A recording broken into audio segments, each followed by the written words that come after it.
Magandang araw mga bata! Kamusta? Si Kuya Red muli ito. At may kasama ako ngayon para magbasa ng ating panibagong kwento.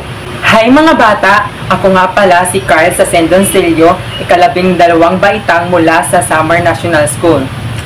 Ang pamagat ng kwento na ito ay si Kokoy at ang umang-umang, kwento ni Crizel Jane Elbabuena mula sa Let's Read Up. Tara na, mamati na, ikaw ang ako patira. Pamati kita ang istorya, sa tayo nga kabaraka. A story time, mag-enjoy good kita.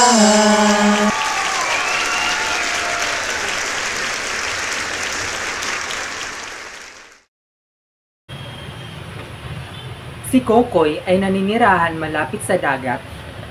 Tuwing hapon, isinasama siya ng kanyang lolo sa pamimingwit ng isda o panguhuli ng mga alimasag. Isang araw, habang sumisilong sila sa ilalim ng punong talisay ay nakakita sila ng isang hayop na gumagapang sa buhangin. Hinuli niya ito at inuwi niya sa kanilang bahay.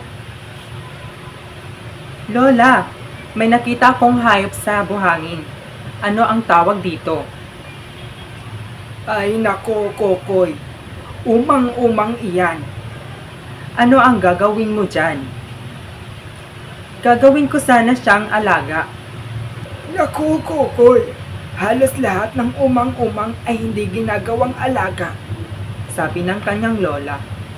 "Kailangan nila ng kasama at mas makabubuti kung nandoon sila sa mismo nilang tirahan."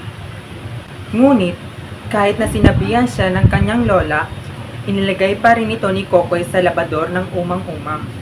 Nilagyan niya ng buhangin at mga bato ang mga sisidnan nito. Binigyan niya ng tinatad na niyog at tubig na nakalagay sa tansan ang kanyang bagong alaga. Sa unang araw, malakas pa gumapang ang umang-umang sa buhangin. Ngunit, pagkalipas ng ilang araw, ay unti-unti na itong nanghina.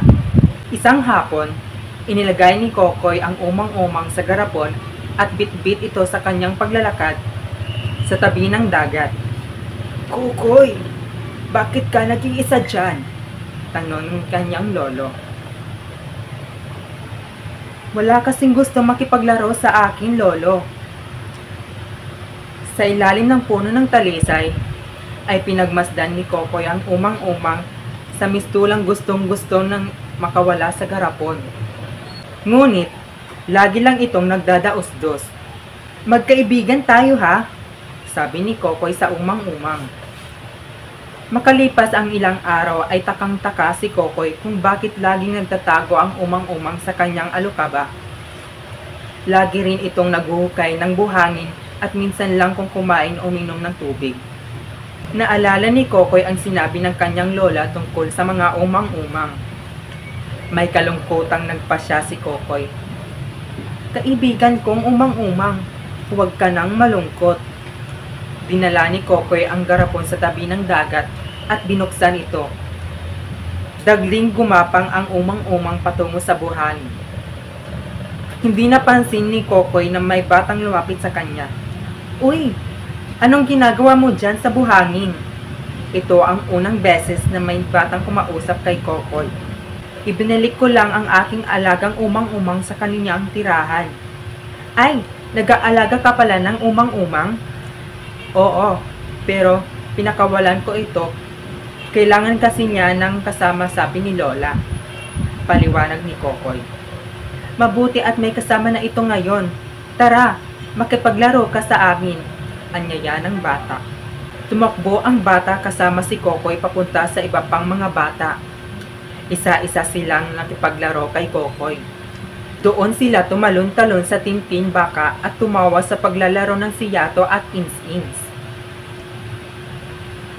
Labis ang tuwa ni Kokoy sa kanyang mga bagong kalaro. "Babalik ka ulit dito sa dagat ha?" sabi ng kanyang bagong kaibigan. "Maglalaro pa tayo." "Oo, sasali ulit ako sa inyo." At ang hapong iyon, habang papalubog na ang araw, masayang naglalakad si Kokoy pauwi sa kanilang tahanan. Palagi nag-iisa ang batang si Kokoy dahil wala itong mga kalaro. Isang araw ay may nakita siya isang umang-umang. Magkaroon na kaya ito ng kaibigan si Kokoy? Maraming salamat, Kuya Carl. Ano ba ang maaari nating matutunan mula sa kwento natin ngayon?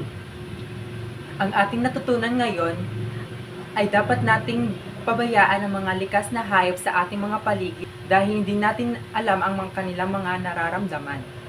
At doon nagtatapos ang ating kwentong si Kokoy at ang umang-umang. Maraming salamat, Kuya Carl. Maraming salamat din sa inyong pakikinig. Magkita-kita muli tayo sa susunod na linggo. Paalam!